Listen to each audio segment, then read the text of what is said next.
All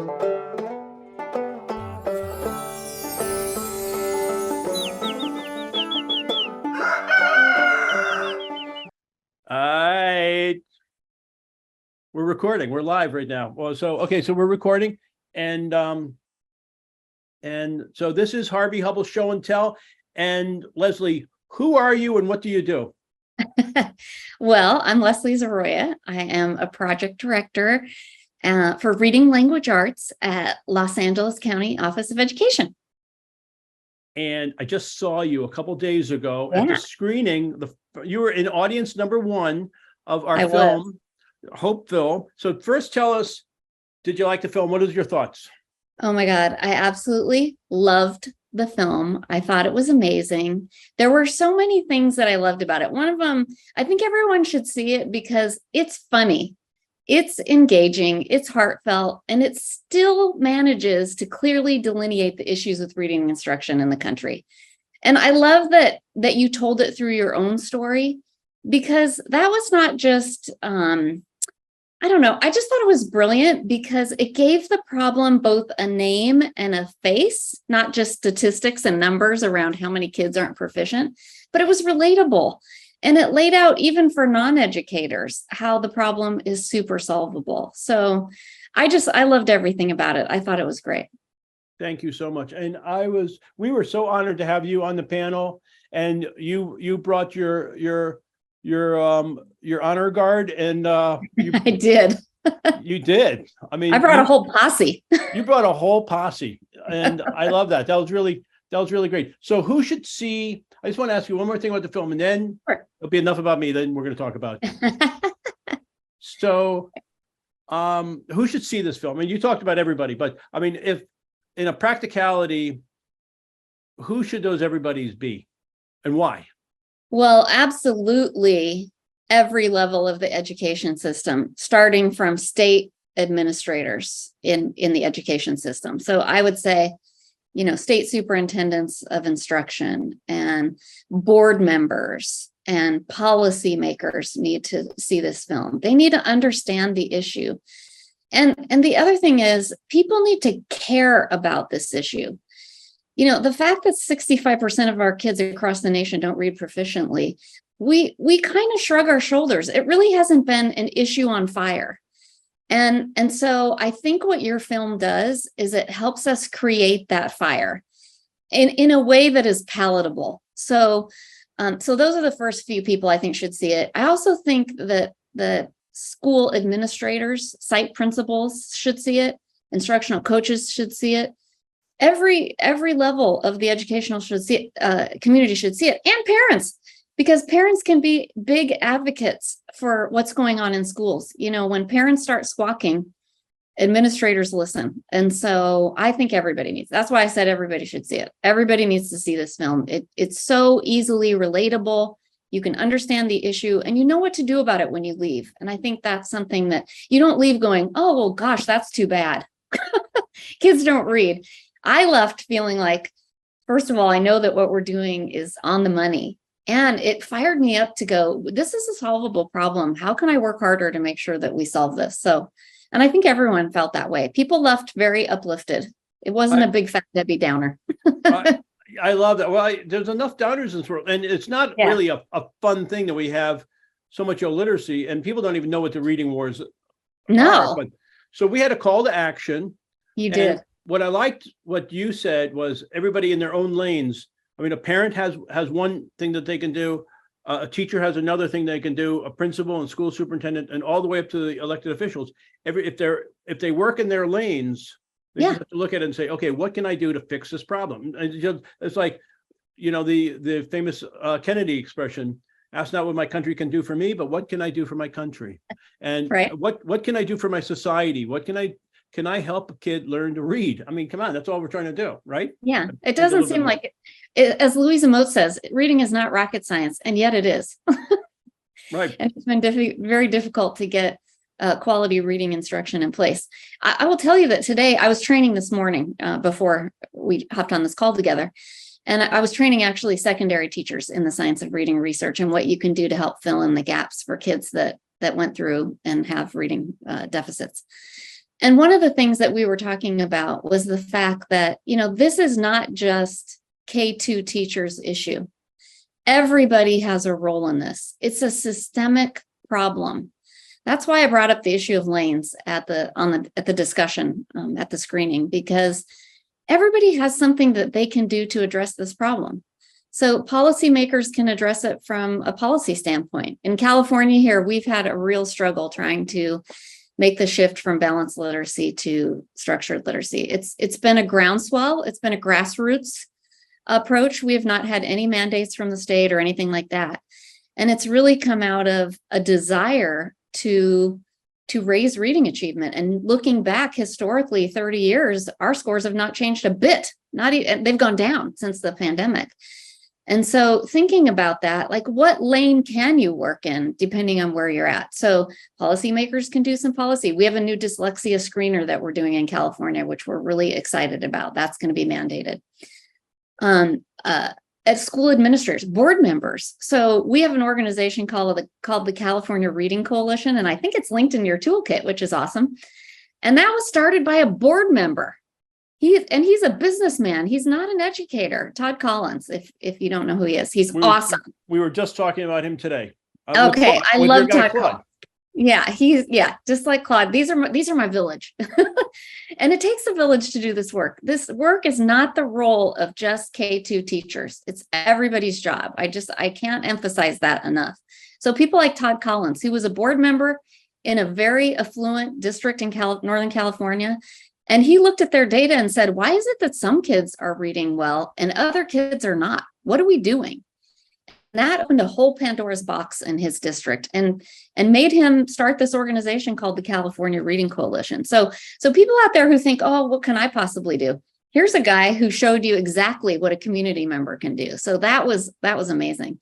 And then, of course, principals can educate themselves. District and site leaders, they can start learning about the science of reading research and learn about how can we start making this shift. And they can look at their own data and say which kids are performing and which kids aren't, and why not? What is it about our instruction that's missing so many kids? And likely, as it is here in California, it's our instructional approach. And so we're working really hard at the county office to give training to everybody that wants it. We train teachers, paras, coaches, administrators. We got the whole gamut because we realize it's a system. You got to build the village to do the work. That's what we, building the same village, we're connecting our villages. Yes. And we're networking our villages. And so that's why we went through each of the states and we're looking for the evidence-based champions. And then we're adding more people to it. And then we do these podcasts. Yeah. The film itself is 83 minutes. And we try to touch on as many things, but we figured through the outreach, through the advocacy toolkit, you can dive deep into your world, and Claude can dive deep into his world, and Sharon Dunn can dive deep into her world, and so on, and Donna, and all of these superheroes can, really, when I say superheroes, I mean, you guys are leading the charges, and the charge is not just one charge, because it's happening in many fronts. Right. So, and then just one other thing is when you're talking about those K through whatever teachers, we followed the first grade teachers for a year. And when we were shooting that film and we were in the classroom for a year, I mean, I know a first grade teacher is important, but when you're watching them, it's like a battle scene, isn't it? They have to get the information in for your child. Yep. And if your child's going to do good in second grade, it's going to be because of that first grade teacher. That's absolutely right.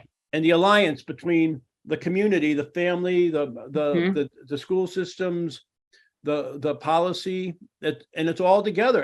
And what do? We raise a child, and it takes a village. It takes a village. Absolutely. What happens, we try to tell teachers as we're training them, your role is so important because every instructional minute of the day is crucial when you're looking at teaching a child to read, a non-reader to read, starting in kindergarten and going all the way through the grade levels. What happens in every classroom every single day matters. And that is supported by, which is why I love your toolkit. I love the fact that you created the toolkit to go with the film because, like you said, your film was 83 minutes and then what? People get all hyped up and they get excited. And then what? And so I love that we have this toolkit that can bring a larger community together across the United States, because this is a movement in a lot of states. I think it's up to like 37 or 39 states now are now moving to structured literacy. And we need to be sharing resources and looking at models, looking at what works. Everyone doesn't need to reinvent the wheel. This research has been out there for 40 years. Why we haven't had access to it, I don't know. I'm not sure why we haven't had that access. Right, not to interrupt, Leslie, before we hop more into the advocacy toolkit, I know you had mentioned challenges, specific to California. Yeah. And I would love for you to kind of go into more detail about that, because, the toolkit's specific to each state. The problem is specific to each state, if not even more locally. So what's going on? Can you speak more about what's going on specifically in California? Sure. So California has historically been a balanced literacy state. And so trying to make that shift has been difficult. There are portions of the state which are heavily invested in programs like Lucy Calkins Units of Study and Fontes and Pinnell. And it's almost a cultish devotion to those programs. And it's not that those teachers don't want their kids to be excellent readers. I think every teacher wants their students to be excellent readers, but we have not had access in our state to this information anywhere. I started out as a secondary person. I was a middle and high school teacher, English teacher. And when I started teaching, my kids couldn't read. That was the first thing that I noticed. I was teaching middle school, and they could not read the text I was giving them. And I was the biggest cheerleader. I was like, oh my God, you guys, you're going to love to read. And I gave them, engaging books and culturally relevant books and all of the things that I thought they couldn't read because they didn't like reading. That was kind of my thought at the time. And what I came to find out is that they could not read because they were missing skills, discrete reading skills. And at the time, I had nothing. I had no diagnostics. I had nothing I didn't even have a universal screener. I had nothing to know what their reading issues were. And I had no idea what to do with it. And so that's kind of a metaphor for what's been going on in our state, that we've been using an approach without a lot of diagnostics, without knowing specifically what to do to help kids and provide that targeted instruction. But over the last 4 years, that has shifted. So 4 years ago, when Emily Hanford's article came out, right? Harvey, you said before, Emily Hanford, everybody is 7 degrees of Emily Hanford. I haven't copywrote that yet, but I'm going to. Yeah. Oh my God. It's like Kevin Bacon, right? She's Kevin Bacon of education. So we love Emily Hanford. And I read her article back in 2017, and I was actually doing secondary ed at that time at the county office. I was supporting secondary ed. And I read that article, and it prompted me to really look at what the heck is going on in California. I hadn't really attended to the K-5 issues in reading. Someone else was working on that. And so I read the article, and I looked up our California data and specifically our LA County data. And it was all very consistent across the state of California. It was all the same as a lot of other places, very common to other places across the US. About 44 to 48% proficiency, and the rest. And the subgroups, horrible. All Black and brown, students with disabilities, English learners, all the same subgroups that have struggled were struggling in reading. And so I looked at that and I said, oh my God. And I had a reading certificate. I went to USC and got a reading certificate, but I learned, I learned in a balanced literacy way. And so I didn't know all this. So Emily Hanford just like, boop, opened my eyes. I was like, wow. Well, so that's all this work here. I want to go into that. I want to go into all the states, but I mean, you're a hero. Emily Hanford's a hero. We talked about all these other people are hero's journey. I was a voracious reader, and it was easy for me. I didn't have your struggles. I didn't, that was not an issue for me. And I was lucky in that way, because I'm not sure if my instruction was super explicit or if I just was one of those anomalies of an easy reader. So I always knew I was going to be a teacher too. I just knew it from kindergarten on. I knew I was going to be a teacher. Like I loved school. And so I became a teacher, but I will tell you that being such a proficient reader as a teacher was a detriment to me because I couldn't understand. And my training, I didn't get the training to learn how to teach people to read properly. And so I couldn't understand, why aren't these kids reading? I was going to be a secondary teacher so we could have grand discussions. I wanted to go in and talk about Of Mice and Men and, and have all these engaging, fabulous discussions. And when the kids couldn't do that, I was like, oh my God, what is going on here? Why can't 8th graders read? What is the problem? And so I think that led me to the job at the county office. There was a secondary reading grant back in the Wait a early minute, 2000s.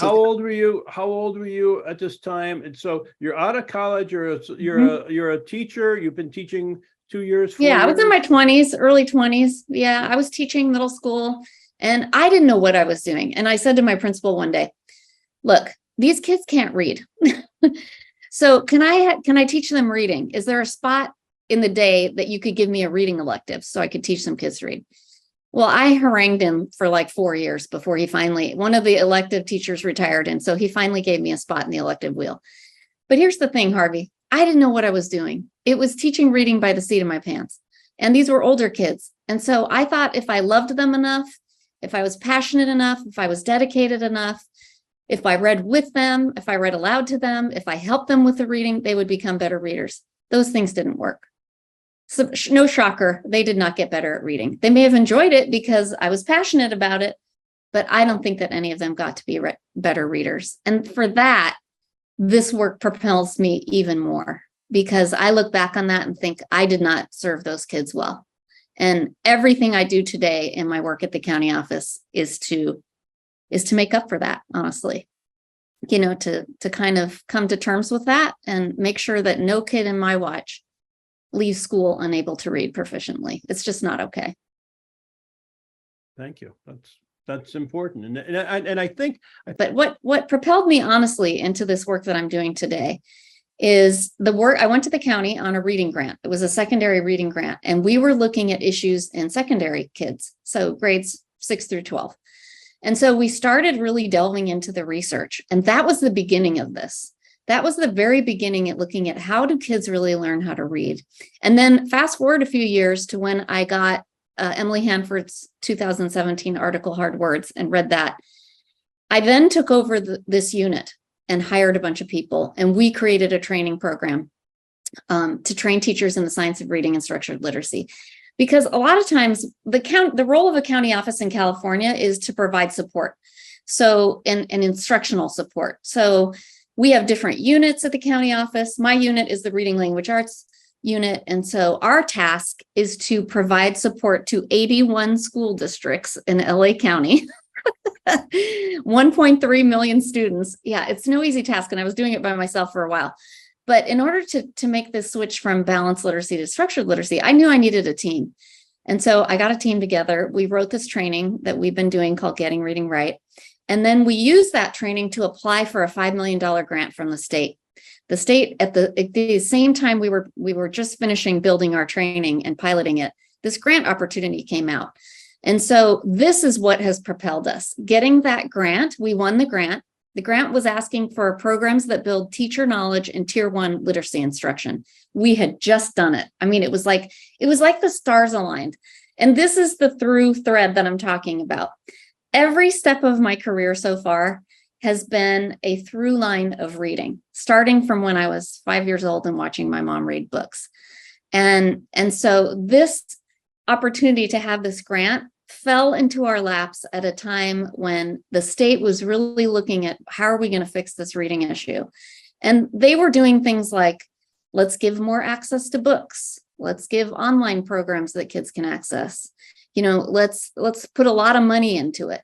But our take on it was, those things are helpful, but what you need is quality instruction every day, systematic, explicit instruction steeped in the science of how the brain learns to read. And so we went from our first year, we trained one cohort of teachers, 30 teachers. The second year, we trained 3 cohorts. Last year, we trained 15 cohorts, and then we started a statewide consortium. And this year we have more than 20 cohorts that we're doing just at Laco. And we have 10 other county offices who are now training structured literacy across the state. Forgive And me. so What is a cohort? What is a cohort? Forgive me. Is that A just cohort a is a teacher? group. Is it a teacher? Oh, yeah. If it's a group of teachers, but the leaders are in. So it's not just the cohort. Is not just 10 teachers, and then you say, "Hey, see you later, guys. I'll be back next." So no, when a cohort is a community. leaders, a community. Is it the Yes. principals? Is it? I mean, Yes. help me understand. Is it the principals? Is it the school superintendent? Is it Board of Education? What is it? Okay, What is a so cohort? it's primarily, so our job at the county office is to work with school districts. So what we primarily do is we will contract with a district. So we train all their teachers at the same time, because this is another really important factor when you're looking at switching from balanced to structured literacy, is we want the whole community, the whole district, to have a shared language around how does the brain learn to read? What is the vocabulary that you need to talk about that? And then everybody learns from the superintendent down, everybody learns, what does structured literacy mean? How do you support it? What is the system that needs to be in place to do the work? And then you get to teacher training, because what we've done in the past is we go, hey, teachers, here's a new curriculum. Here it is. We're going to give you 3-hour PD sessions on it, and goodbye, good luck. And that's not going to shift a system. We need systems in place. We need deep training, coaching, implementation work, all of those deeper things that help build a system. So we've been working on that. We have a California State Administrators Reading Collaborative. So we started that 2 years ago because we realized principals have to know about this work. They can't support it if they don't understand what it is. And replace curriculum and put coaches into place to support teachers and all of that. So we knew we had to support administrators. So we have administrators from all over California that meet once a month with us on Zoom, just like this. And we teach them about the science of reading and how to build the system to support it with their teachers. And then we do teacher training, obviously, with those districts. And then we also, the other part of the system that people forget about is paraeducators.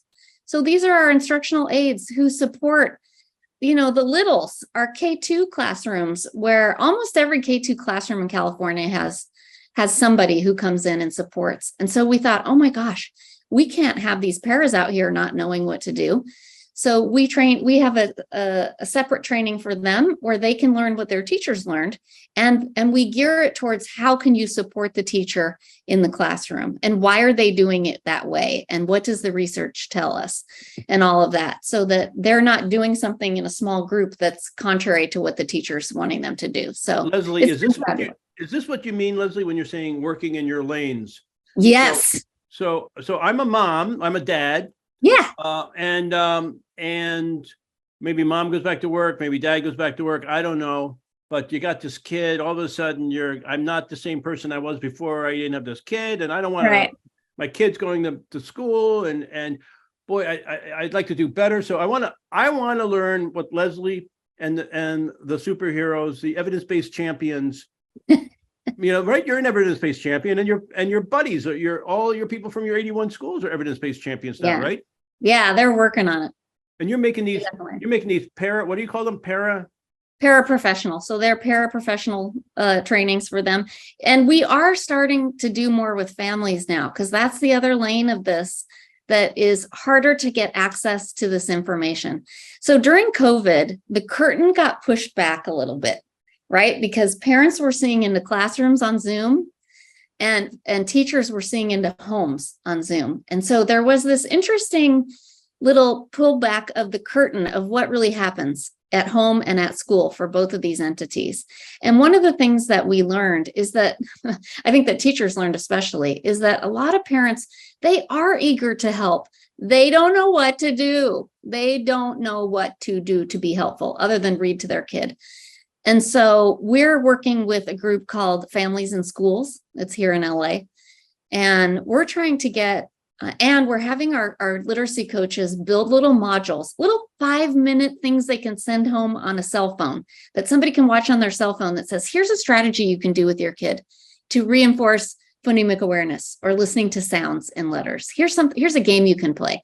things like that are short, palatable, and help parents understand their role in all of this. Because there's a misconception out there that parents don't care. Oh, they don't, some parents value education and some don't. People actually say that.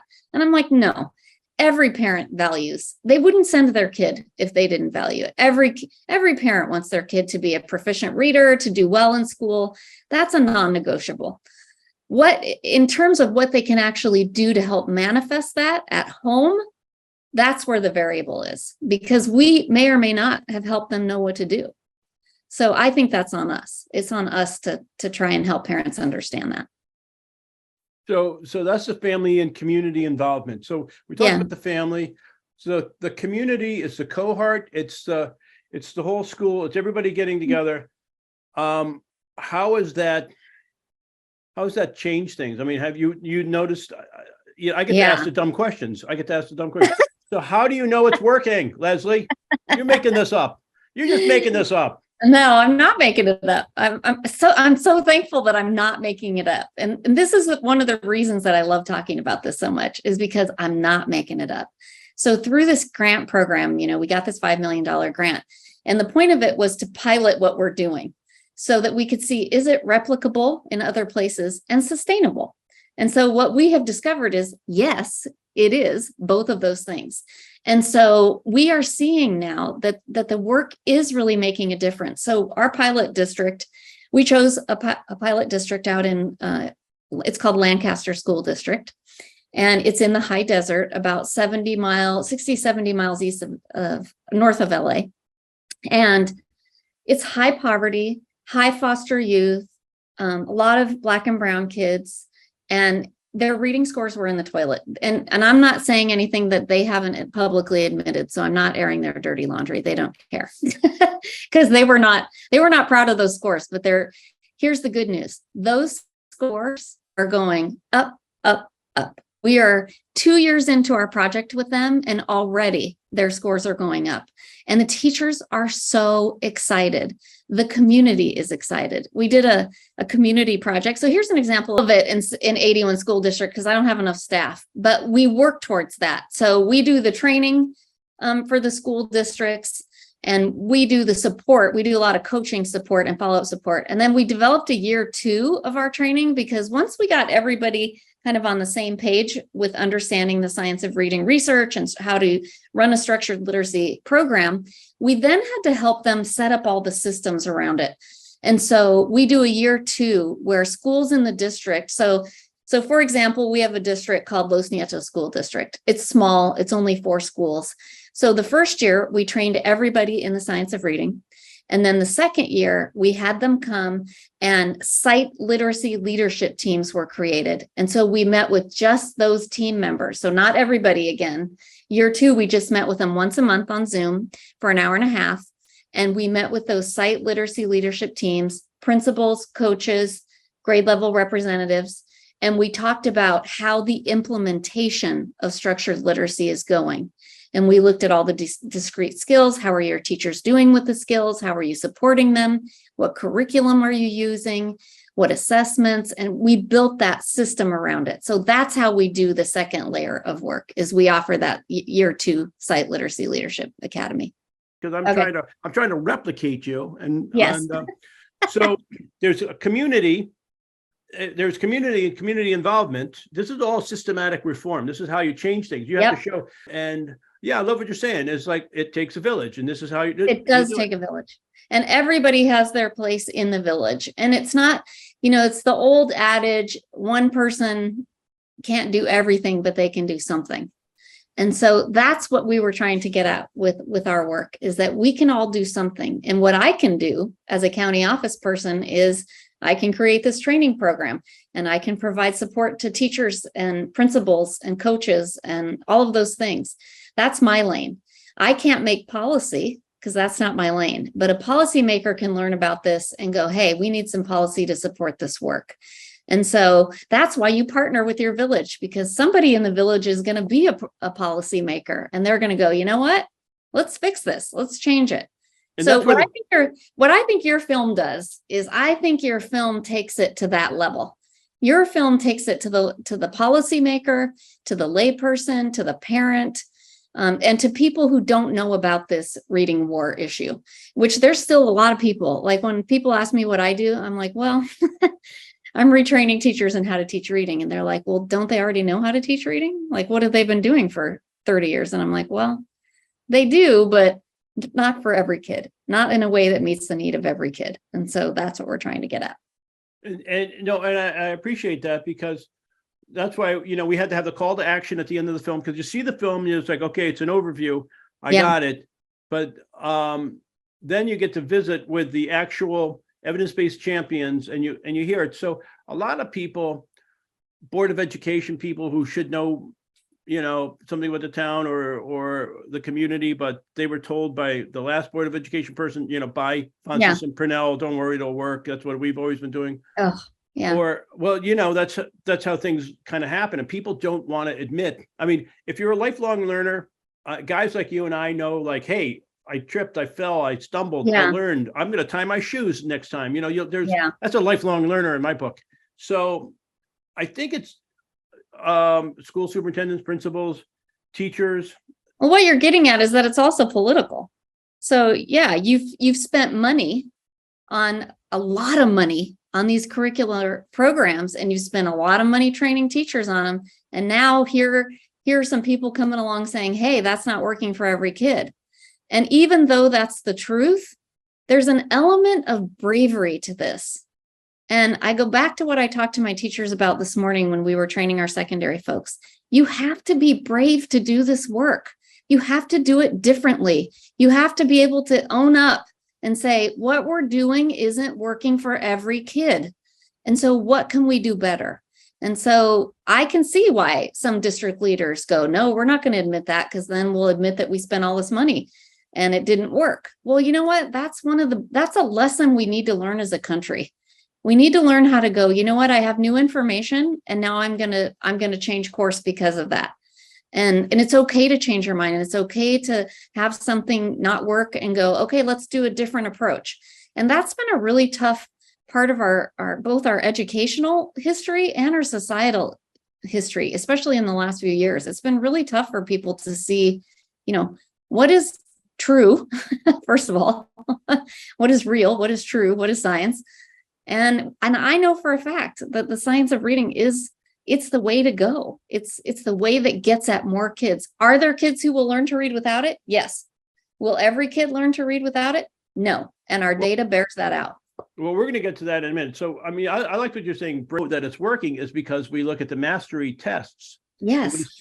We see Billy or Harvey down here, and then we see they're getting it. They're getting it. Yep. They're getting it. And it's not copying off of somebody else's page. It's you're getting it because they're testing, right? I mean, right. Yeah. So the way we can tell that kids are getting it is, well, first of all, we see it right away in kindergarten, because in previous years, especially, I'll talk about my pilot schools, because that's where I've witnessed it firsthand, is in my pilot schools, because I've been in those classrooms as teachers are changing their approach to how they teach reading. And so what they told us over and over again is, oh my gosh, we are halfway through the year and my kids know all their letters and sounds. And last year at this time, our kids were still struggling with the first 10 sounds. And so we're already well beyond that. And here's the thing about structured literacy. So it gets a bad rap sometimes because people say, oh, it's drill and kill phonics. They're spending all that time. It's boring. Okay, no. These kids, it's not drill and kill, first of all. We call it drill and skill, or drill and thrill. Because the kids love it, first of all, because they can do it.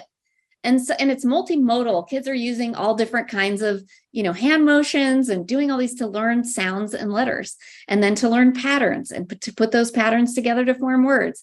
And you watch it unfold in front of your eyes. A child who started the year knowing no letters and sounds to reading full sentences and paragraphs. And in a way that is structured, explicit, direct, and we know exactly where every kid is in their mastery test. So we can say, all right, Harvey's got trouble with 2-syllable words. We're going to work with him on that. But this one over here has got trouble with inflectional endings. They don't know what ing means and ed and the different sounds that those things can make. And so we're going to work on that kid with that. But we're not going to spend all year doing that. Their small group is not a death sentence. We're going to work on that till they get it. We're going to test them again, and then we're going to move on to the next skill. And that's something that in balanced literacy, I never had. I never knew where the kids were at. I was, it was like, try something and throw it at the wall and see what sticks. And that is not a way to teach reading. This is way more diagnostic. We can tell exactly what Harvey's problem is and then give Harvey exactly what he needs to get to move beyond it, to get that skill down and move beyond it. So, okay. So to make all of this happen and to get to where you are right now, what comes first, the chicken or the egg, the systematic reform, the policy change? I think you can work on all of it at the same time. I really do. I think no matter where you are in your lane, the first thing everybody has to do is educate themselves. And so use the toolkit, use a ton of free resources that are out, use the Google. There's all kind of free stuff that you can resource to be able to understand what is structured literacy. What does the science of reading research say? How does a child learn to read? And then start asking questions. That's step 2. If you're a parent, ask questions. What kind of curriculum are you guys using to teach my kid to read? What is it? What does it look like? What skills are my kid missing in reading, and how do you know? Ask those questions. If you're a district administrator, you can ask your staff. You can look at your data. You can educate yourself first, but then start asking questions. What is our data telling us about who's learning to read and who's not? And why are they not learning to read? And what program are we using? And what approach do the teachers have? And what do our teachers need to learn in order to do better? And so everybody, policymakers can do the same. They can learn about the research, and then they can start asking questions. What support do school systems need from us to help get this work done? So I don't think it has to be chicken and egg. I think you can be working on all of it at the same time. And that's what we've been doing in California. It's been gradually building. And now we have county offices, 10 other county offices across the state training our program and training letters, which is another science of reading program, and doing AIM pathways so you don't have to do my program. You can do anybody's program. Like we tell people, if you don't want to get it from us, we're fine. We don't care. Get it somewhere. And there are tons of resources out there. So, and we can link those to this, but there are lots of places people can turn for help. It's just it's the commitment. It's the commitment and the bravery and the courage to say, I'm going to put this on the front burner. This is our mission, and we're going to get it done. Okay. Last 5 minutes. What do we need to know that we haven't talked about already? Me or the audience, or what do I need to know? What do they need to know? What do they need to know? Everybody has a role. I think that's just the little nugget in this. Like, work in your lane. Start somewhere. Start small. This work takes 3 to 5 years. Systemic work takes 3 to 5 years. And changing from a balanced literacy reading instructional program to a structured literacy program is going to take you 3 to 5 years, because you got to train everybody. You got to look at new curriculum. You got to implement that curriculum well. You got to set up assessment systems and grade level team meetings so that you can be looking at the assessment data and figuring out who's in trouble and who needs help. And so all of that takes time to build. And so what I would say to people is be patient and start somewhere. You're not going to conquer Rome wasn't built in a day. It's going to take time. And for me, that's the frustrating part. I'm a doer. I'm like this. I'm always, I got my hand in everything. And so I'm constantly like, let's fix it now. But what I've learned over the course of working in my job at LACO is that this takes time and patience and dedication and bravery. And so if you have those things, you can get it done. And yeah, you can feel bad about the fact that we haven't so far, but we can also move forward and do something for the kids that are sitting right in front of us today. And there's not a moment to lose. We got to start, and we got to start now, because time is of the essence. This impacts, as you very well know, this impacts life trajectory when you can't read well.